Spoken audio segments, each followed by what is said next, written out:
വയനാട് വാഗേരിയിൽ നരഭോജി കടുവയ്ക്കായുള്ള 6ാം ദിവസവും തെരച്ചിൽ തുടരുന്നു. കഴിഞ്ഞ ദിവസവും കടുവയ്ക്കായുള്ള തിരച്ചിൽ വിഫലമായി.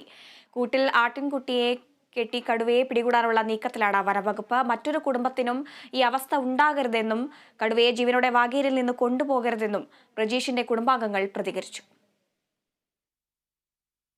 കഴിഞ്ഞ ശനിയാഴ്ച പുല്ലരിയാൻ പോയ പ്രജീഷ് കടുവയുടെ ആക്രമണത്തിനിരയായി ദാരുണമായി മരിക്കുകയും പാതി ഭക്ഷിച്ച നിലയിൽ മൃതദേഹം കണ്ടെത്തുകയും ചെയ്തു. മരണവിവരം അറിഞ്ഞെത്തിയ പ്രജീഷിന്റെ സുഹൃത്ത് സിബിക്ക് ഇനിയും ഞെട്ടൽ മാറിയിട്ടില്ല. ഇഞ്ചി നടുവായിരുന്നു ഇവിടെ എല്ലാവരും. തേക്കിന്ന് ചപ്പടിച്ചു വെക്കും ഈ ആദിവാസി പെണ്ണുങ്ങളെ കൊണ്ട്. എന്നിട്ട് എപ്പോഴാ വന്ന് കയറ്റുന്ന ചോദിച്ചാൽ വെളുപ്പിലെ കയറ്റിയാലേ ഇത് ഒതുങ്ങി കിട്ടുള്ളൂ. അതിനൊക്കെ ചക്കായി ആയിരുന്നു ഏറ്റവും നല്ലത്. പിന്നെ എൻ്റെ ട്രാക്ടർ കുടുങ്ങിയാൽ ഏറ്റവും പശിലെ വന്നിട്ട് ഇതേപോലത്തെ ടാറിങ് വഴിയോ കോൺക്രീറ്റ് വഴിയോ എല്ലാവരും നിന്നു. ഇവിടെ വെറും മണ്ണ് വഴിയായിരുന്നു. ഭയങ്കര കഷ്ടപ്പെട്ട് ട്രാക്ടർ ഇറക്കിപ്പോയി. ഞങ്ങൾ ഒരു ദിവസം പട്ടിണി കിടന്നിട്ട് ട്രാക്ടർ ഇട്ടിട്ട് ഞങ്ങൾ പോയിട്ടുണ്ട്. ഇവിടെ ഒരാൾക്കൊരു അനുഭവം വന്നാലേ ഇതിൻ്റെ ഉദ്യോഗസ്ഥന്മാരെ തൊട്ട് ഞങ്ങൾ കുത്തിക്കൊല്ലോ, അത്ര തന്നെ. വിവാഹം പോലും കഴിക്കാതെ അമ്മ ശാരദയ്ക്കൊപ്പം കഴിഞ്ഞിരുന്ന പ്രജീഷിന് എല്ലാം ഈ പശുക്കളും ആടുകളുമായിരുന്നു. തങ്ങൾക്ക് തീറ്റ തേടിപ്പോയ ഇടയൻ അതിനിടെ തന്റെ ജീവൻ ബലി കഴിക്കപ്പെട്ടതറിയാതെ ആരോ നൽകിയ പുല്ലും ചപ്പും തിന്ന് ആലയിലുണ്ട്. പുല്ലരിഞ്ഞ് കെട്ടുകളാക്കി കൊണ്ടുവരാൻ പ്രജീഷ് ഉപയോഗിച്ച ജീപ്പ് ദിവസങ്ങൾക്ക് ശേഷം സുഹൃത്തുക്കൾ വീട്ടിലെത്തിച്ചു. തങ്ങൾക്കോ കുടുംബത്തിലെ ഇനിയൊരാൾക്കും ഈ ഗതി വരാതിരിക്കാൻ കടുവയെ വെടിവെച്ചു കൊല്ലുക തന്നെ വേണമെന്ന് കുടുംബാംഗങ്ങൾ പ്രതികരിച്ചു. നഷ്ടപ്പെടുന്ന എന്തായാലും പോയി. ഇനി മൈക്കോട് വെച്ച് കൊണ്ടുപോയിട്ടുണ്ടെങ്കിൽ വേറെ ഒരു സ്ഥലത്ത് കൊണ്ടുപോയി അപ്പൊ വേറെ ഒരു കുടുംബത്തിന് ഇത് തന്നെയായിരുന്നു. ഞാൻ പറയുന്നത് എന്താണെന്ന് വെച്ചിട്ടുണ്ടെങ്കിൽ നാട്ടുകാരെ കാണിച്ചിട്ട് കൊണ്ടുപോകണം. ഇവര് വെടിവെച്ച് കൊന്നിട്ട്, അല്ലാതെ നാട്ടുകാരെ കാണിക്കാതെ രാത്രിയും പകലായിട്ട് കൊണ്ടുവന്നിട്ടുണ്ട്.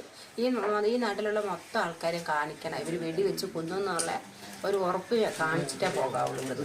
ആക്രമണകാരികളായ വന്യമൃഗങ്ങളെ പിടികൂടുന്ന വിദഗ്ധരെത്തിയിട്ടും കടുവയെ പിടികൂടാനായില്ല. ഏറ്റവും ഒടുവിൽ ഈ കുഞ്ഞാടിനെ കെട്ടി കൂടൊരുക്കി കൂട്ടിൽ കുടുങ്ങുമെന്ന പ്രതീക്ഷയോടെ എല്ലാവരും കാത്തിരിക്കുകയാണ്. എന്നാൽ ജീവനോടെ കടുവയെ ഇവിടെ നിന്ന് കൊണ്ടുപോകരുതെന്ന് പ്രജീഷിന്റെ പിതൃസഹോദരി കേരള വിഷനോട് പറഞ്ഞു. ആരും ഇല്ലാതായിപ്പോയി ഈ വീട്ടിലെ ഏറ്റവും വലിയ കഷ്ടപ്പെട്ട് അവനായിരുന്നു ഈ കുടുംബം നോക്കിക്കൊണ്ടിരുന്നത്. അത്രയും കഷ്ടപ്പെട്ടിട്ട് എൻ്റെ കൊച്ചിവിടെ പിന്നെ ചെയ്തത്. കൂലിപ്പണി എടുക്കണ പ്രായത്തിൽ അച്ഛന് വയ്യാതായിപ്പോയി, അച്ഛനങ്ങനായിപ്പോയി. പോയി കഴിഞ്ഞ് ഈ കൊച്ചു ജോലിക്ക് പോയി കഴിഞ്ഞ് ഈ അമ്മയും മോനും ഈ പശുവും ഈ ആടുമായിട്ടായിരുന്നു അവരുടെ ജീവിതം മൊത്തം. അപ്പം ആ കടുവേനെ എന്താ ചെയ്യുന്നതെന്ന് വെച്ചാൽ ഈ നാട്ടുകാരുടെ മുമ്പിൽ തന്നെ ഇട്ടിട്ട് വെടിവെച്ച് കൊല്ലണം. വാഗേരിയിൽ പ്രജീഷിനെ കൊലപ്പെടുത്തിയ നരഭോജി കടുവയ്ക്കായുള്ള തെരച്ചിൽ ഇന്ന് 6 ദിവസം പിന്നിട്ടിരിക്കുകയാണ്. ഡ്രോൺ ക്യാമറകളും നിരീക്ഷണ ക്യാമറകളും 80 അംഗ വനപാലക സംഘവും തിരച്ചിൽ നടത്തിയിട്ടും ഇതുവരെയും കടുവയെ വെടിവെച്ചു കൊല്ലാൻ സാധിച്ചിട്ടില്ല. എത്രയും വേഗം അതിനുള്ള സാധിക്കും എന്നുള്ളൊരു പ്രതീക്ഷയിലാണ് ഇവിടുത്തെ നാട്ടുകാരുള്ളത്. CV Shibu, Kerala vision news, Wayanad.